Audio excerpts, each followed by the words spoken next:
cette petite marche, c'est mieux que là-bas ça glisse.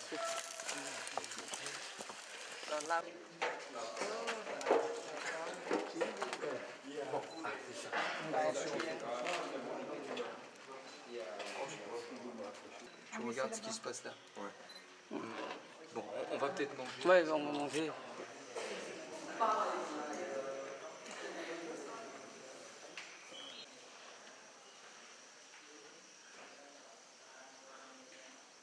Avec mon mari, Roland, nous avions fait des fouilles préhistoriques en France, dans des grottes, dans des habitats qui étaient situés dans des grottes en Bourgogne, où il y avait des industries préhistoriques avec des restes d'animaux et des restes d'outils.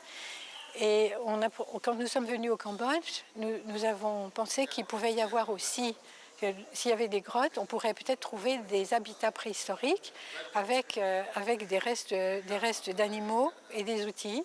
Et donc on a commencé à chercher, savoir dans quel endroit du Cambodge il y avait des grottes.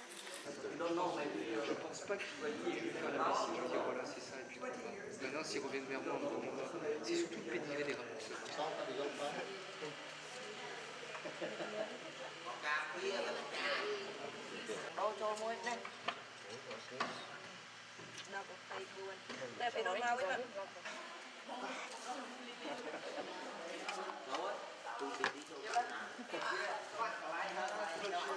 Puis voilà, là on est en train juste de détourer tous les artefacts qui sortent afin de comprendre un peu comment s'organise la zone et ainsi avoir une meilleure vue de ce qui s'est passé là il y a quelques milliers d'années déjà.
Mais ce que je vais demander à Simon, il a un peu de mal, c'est une synthèse générale sur la mise en place des dépôts.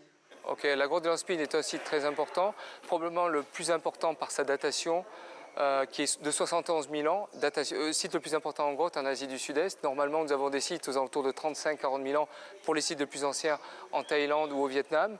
Et nous avons ici la présence de l'homme dès 71 000 ans en stratigraphie à plus de 5 à 5 mètres de puissance stratigraphique aux alentours de 71 000 ans.